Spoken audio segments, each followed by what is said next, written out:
Welcome back to Kearney Creek Farm. If you're new here, my name is Jay, and on this channel I go over farming, homesteading, tools, EDC, and whatever else I decide to talk about that day. But today we're going to go over the new Predator 350 power station from Harbor Freight.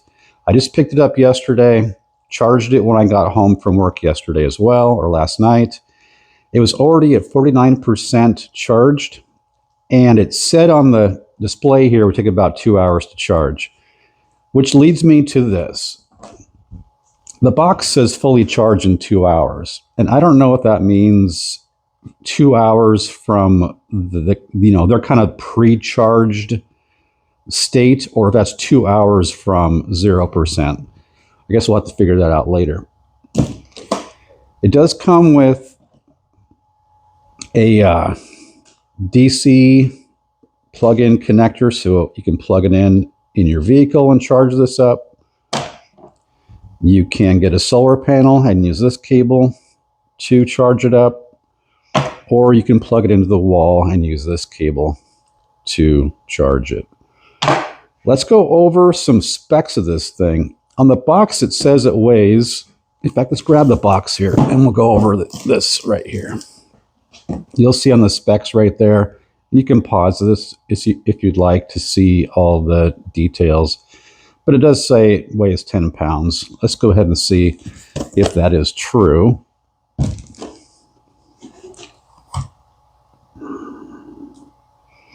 All right, here. Let's do kilograms first for our Canadian and overseas friends. It says 4.56 kilograms. Let's go ahead and take it to pounds. Well, let's see. Let's zero that out. Pretty much 10 pounds. So it's pretty true to what's on the box. It comes with a manual here, which I did notice does have some pretty good information in it. It does have, let's see, where was it? How to power up devices, what the proper procedure on that is. Gives some information on wattages of products that are kind of an average, I would assume. And it has a troubleshooting page for everything that might be displayed on the readout here or the display. Let's go over first impressions of the fit and finish. I'm impressed by, first of all, the handle. I like the handle. It kind of has this knurling to it. Handle feels solid. I like how it folds down so it's flat. The screws are like a Torx. I'm not sure what size they are. Yeah, they're Torx. Kind of reminding me of Allen's, but they're actually Torx. I like how on these sides here, where all the different panels or sections meet, they're smooth. They're not raised up. They seem to be very well manufactured. Let's go look at this display here. You've got your DC output.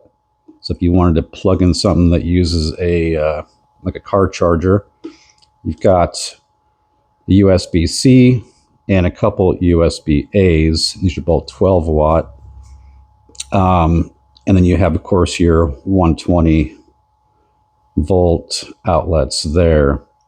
So to turn this on, to check the display, you tap this and it'll tell you what percentage you're at. And for each one of these, if you wanted to say use the DC, you just push that, light turns on. If you wanted to use USB, you push that button, light comes on. And of course, same thing for AC. I did measure this already out of curiosity to see the dimensions of it. We've got 9.5 inches wide. That's, of course, side to side. We have 7.25 inches deep, so front to back, and 7.25 inches high or tall. So it's a very compact little product here. It feels very well made. Let's go over the sides here. Of course, we looked at the front already.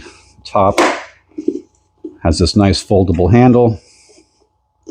The sides have like vents in them. Again, it's just, it's just well made. So far, at least. This side's the same way. You can kind of see some wiring from the fan in there. And the back side here, it has your general information and your inputs for either solar panel or your car charger, or of course your 120 volt in. The bottom has these rubberized feet, which are kind of nice. It kind of doesn't really want to slide around very much, so I like that a lot. Let's check out the output of the 120. So I've got my tester here. This is a Fluke 323. We're going to put it on AC, and let's see if we can do this one-handed here. We're going to put that in there, and we have 119.8.7, so somewhere around 119.8 volts, which is perfect. You're never really going to have, well, you will have sometimes true 120, but usually things are about 119 to 121, somewhere in there, so it's a good range. Let's check out this DC and see what we're getting out of there. So we'll turn this AC off, DC on, change this to DC. Let's see if I can get this in here without, it's kind of challenging. Let's hold this up there and that down there. Oh, this is thrilling TV, isn't it? Thrilling video. Let's put this down for a sec here. And try this again. Well, that works much better. We've got 13.2 volts DC. So that's nice too. I'm not really going to plug anything into this aside from my charger here in a second. If you want to see a guy who made a video, it came out yesterday, look up at JDP Doing Stuff. He puts a lot of time into testing this thing as far as what it'll do. He tested a coffee maker, a small heater, battery charger, even arcade machines. It's pretty cool. So check him out on YouTube at JDP Doing Stuff. Oh, and also, if you're interested in things like this, like testing stuff and just kind of showing, not really testing stuff, but more, I guess, reviewing things and learning things about tools, homesteading, farming, check out Landfather, at Landfather, LANDFATHER. He's got good stuff over there. So let's plug this thing in and I kind of show you. Let's turn the DC off, turn that AC on, and we'll plug this in. And then the light came on the charger, as you can see there. Maybe you can't, out of frame. It's currently charging, and this time to empty will reduce based on the wattage. It says right now this battery charger is drawing 135 watts and has about 3.5 hours to empty. So that's pretty cool.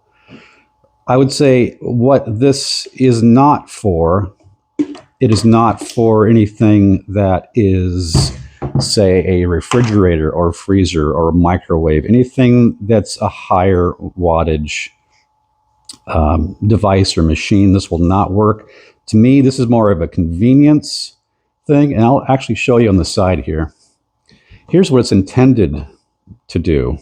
Charge cell phones, tablets, laptops, drones, DSLR cameras, TV/stereo, mini fridge, CPAP, LED string lights, or a Wi-Fi router. To me, this is more of a convenience, maybe a hobby backup power. If you got, say, a drone or a camera, like it says right there, you're out camping, you just need to have something topped off this would be the machine or the product for you. It's not going to do all the other things that you want it to do. I do have two other Predator products. I have a 2000 watt generator and a 9500 watt generator. Those are more in line with what you might need to power those household items or higher draw tools. This won't do it. This might go on my router if the power goes out, because we do have the ability to still have cell phone signal through our router, even with the power off. So that's kind of the intent behind this, but you never know where it might come in handy. I would say this is best for, again, campers or maybe people who work remote. That's about all I can think of. And of course, emergency backup would be a great thing to have just in case. That's pretty much what I got to share with you guys today. I appreciate you stopping by. Drop a comment or a like if you would prefer, and make sure you check out JDP doing stuff and Landfather, and we will talk to you guys later. Thanks.